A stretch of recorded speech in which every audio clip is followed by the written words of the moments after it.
अस्सलामु अलैकुम वरहमतुल्लाहि वबरकातुहू औज़ु बिल्लाहि मिनश शैतानिर रजीम बिस्मिल्लाहिर रहमानिर रहीम। आज मैं आपको बताऊंगा कि अक्सर मरीज़ आकर ये सवाल करते हैं कि हमें सांस फूलती है, थोड़ा सा काम करते हैं तो सांस फूलना शुरू हो जाती है, चलते हैं तो सांस फूलती है, बाज़ दफ़ा तो बैठे बैठे सांस फूलना शुरू हो जाती है, और रोटी खाते हैं तो फिर तो बहुत ज़्यादा सांस की तंगी हो जाती है। ये क्या बीमारी हो सकती है और आपको आया कि ये नुकसान दे सकती है, कुछ डेंजरस बीमारी हो सकती है कि आम सी बीमारी हो सकती है, इसका इलाज क्या है, इसकी इलामात क्या हैं और इसकी तशख़ीस क्या हो सकती है, ये सारी डिटेल में आपको बताऊंगा। सबसे पहले आपने ये करना है कि मेरी वीडियो को आगे आपने लोगों के अंदर शेयर कर देना, ताकि जिन लोगों को मेरी वीडियो नहीं मिल रही उनको मिलना शुरू हो जाए।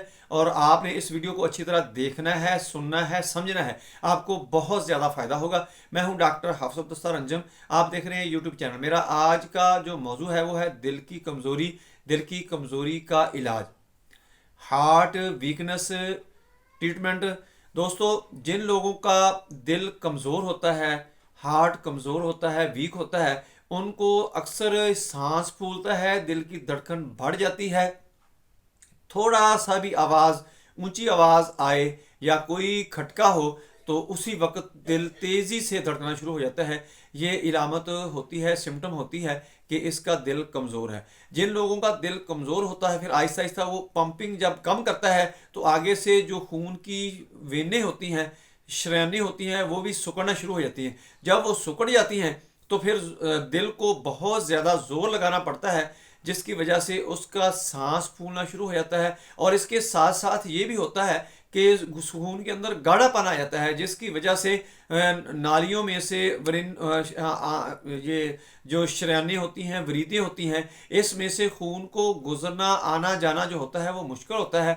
खुसूसन लंग्स के अंदर, फेफड़ों के अंदर जो सर्कुलेशन होती है वो बहुत ही बारीक बारीक वेन्स होती हैं जिनके ज़रिए ये सर्कुलेशन होती है। जब ये खून में गाढ़ापन आ जाता है तो उस वक़्त ये खून की सर्कुलेशन कम हो जाती है, जिसकी वजह से हम सांस लेते हैं तो सांस के ज़रिए हम ऑक्सीजन ऑक्सीजन हासिल करते हैं, और जब सांस बाहर निकालते हैं तो कार्बन डाइऑक्साइड हमारे जिस्म से बाहर आती है।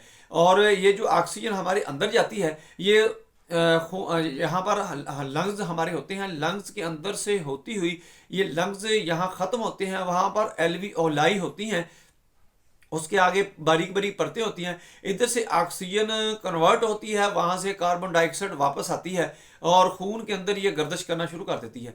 जब ये ऑक्सीजन मुहैया होती रहे तो ये खून की गर्दिश रवां दवां रहती है और सेहतमंद सेल्स तैयार होते रहते हैं। अगर ये कमी हो जाए तो इसकी वजह से भी होता है, जब खून के अंदर गाढ़ापन आ जाता है तो यही मसला बनता है कि ऑक्सीजन जो कन्वर्ट होनी होती है कार्बन में, कि ऑक्सीजन जानी है, कार्बन निकलनी है, तो वो काम कम होना शुरू हो जाता है, जिसकी वजह से लंग्स जो है हमारे तेज़ तेज़ चलना शुरू हो जाते हैं। और यही वजह होती है कि सांस फूलना शुरू हो जाता है। जब मरीज़ चलता है या कोई काम करता है, हल्का फुल्का काम करता है, या कोई गुस्से वाली या खुशी वाली बात करता है, उस वक्त भी उसको सांस फूलना शुरू हो जाते हैं। और खाना खाने के बाद भी इसका ताल्लुक हार्ट के साथ इसीलिए होता है कि ये खून गाढ़ा हो जाता है, जिसकी वजह से उसकी सर्कुलेशन कम हो जाती है। और कभी भी डर होता है कि किसी वक्त भी हार्ट अटैक हो सकता है, हार्ट की बीमारियां पैदा हो सकती हैं, और हार्ट को प्रॉब्लम कोई भी किसी भी वक्त आ सकती है। इसलिए इसका तदारक करना बहुत ज़रूरी होता है। दोस्तों, इसके मुख्तलिफ टेस्ट करवाए जा सकते हैं, जिसके ज़रिए इसको डायग्नोज किया जा सकता है। अगर आप वैसे ही फिजिकली आप किसी क्लिनिक पर जाएंगे तो आपको डॉक्टर देख के बता सकता है कि आपको ये प्रॉब्लम आ चुकी हैं, ये टेस्ट करवा लो या इनकी ज़रूरत नहीं है, ये वक्ती तौर पर अपनी एहतियात कर लो। जो तो बहुत काबिल डॉक्टर होगा वो तो आपको ये बताएगा। और हम अब आते हैं कि तशख़ीस भी आपने करवा ली, सिम्टम्स भी आपको नज़र आ गई, और इसका इलाज कैसे किया जाएगा। इसका इलाज दोस्तों सबसे बेहतर ये है कि सुबह शाम आपने इवनिंग मॉर्निंग वॉक करनी है। सुबह 15 मिनट 20 मिनट से शुरू करें, आधे पौने घंटे तक इसको ले जाएं आहिस्ता आहिस्ता, और ये रूटीन बना लें कि आपने ये काम कभी भी नहीं छोड़ना। आपका जो ब्लड गाढ़ापन आ जाता है, थिक हो जाता है, तो ये नहीं होगा, ब्लड की सर्कुलेशन बहाल रहेगी। और इसके साथ साथ आपको ऑक्सीजन वाफर मिकदार में मिलती रहेगी, जिससे आपके ब्लड के सेल जो हैं वो प्रिपेयर होते रहेंगे, फ्रेश रहेंगे, सेहतमंद रहेंगे, तो आपको ये प्रॉब्लम आएगी ही नहीं। आपके लंग्स भी हेल्दी रहेंगे, आपका हार्ट भी हेल्दी रहेगा, और आपका कोलेस्ट्रॉल, ट्राइग्लिसराइड जो है वो भी आपके ठीक रहेंगे।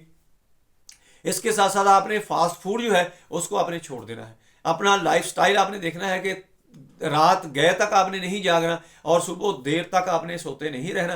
रात वक्त पर सोना है और सुबह वक्त पर उठना है। सोने की रूटीन आपने बहुत अच्छी रखनी है। इसके साथ साथ आपने अपनी खुराक को बेहतर करना है। फ्रूट और इसके साथ साथ सलाद जो है वो आपने खाने से पहले खाना है और ज़्यादा खाना है, खाना कम खाना है। और जितनी भी दफ़ा आपको भूख लगे आपने पहले सलाद खाना है और उसके बाद आपने खाना खाना है। ये आपकी रूटीन ठीक होना शुरू हो जाएगी। इसके साथ साथ आपको अगर बहुत ज़्यादा प्रॉब्लम आ चुकी है तो फिर आपने मेथी दाना और कलवंजी हम वज़न लेनी है। वो आपने छोटी चम्मच जो है दोनों की मिक्स करके छोटी चम्मच आपने रात को कच्चा बर्तन कोई गिलास ले लें या कोई कुजी वगैरह को हांडी वगैरह छोटी कच्ची मिट्टी की बनी हुई ले लें। वो उसके अंदर आपने एक गिलास पानी डालना है और उसके अंदर आपने ये दोनों चीज़ें मिक्स करके छोटी चम्मच डाल देनी है और उसको अच्छी तरह हिलाकर रख देना है और सुबह वो आपने पानी निथार कर इस्तेमाल कर लिया करना है। इसके साथ साथ आपने अदरक, लहसुन, पुदीना और अनारदाना ये चारों चीज़ें आपने हमने वज़न लेकर इसकी चटनी बना लेनी है। वो आपने सुबह दोपहर शाम एक एक चम्मच जो है वो खाने के साथ खाना शुरू कर देना है। एक मेडिसिन आती है क्रेटिगस। क्रेटिगस मेडिसिन आपने मदर टंक्चर में लेनी है और सुबह दोपहर शाम उसके आपने 10-10 कतरे लेने शुरू कर देने हैं। इससे आपकी ब्लड सर्कुलेशन ठीक हो जाएगी और इसके साथ हार्ट की जो वीकनेस होगी, ये हार्ट का टॉनिक इसको कहा जाता है, हार्ट के टॉनिक के तौर पर ये काम करेगा। जो हार्ट की वीकनेस होगी, कमज़ोर होगी, वो सारी की सारी ख़त्म हो जाएगी। इंशाल्लाह आप बिल्कुल नॉर्मल हो जाएंगे। दोस्तों मेरी वीडियो पसंद आए इसको लाइक करें, दोस्तों रिश्तेदारों में शेयर करें, बेल आइकन को प्रेस करें, मेरे चैनल को सब्सक्राइब करें। अपना ख्याल रखें। Stay connected, stay happy, stay healthy. अल्लाह हाफिज़। अस्सलाम वालेकुम व रहमतुल्लाहि व बरकातहू।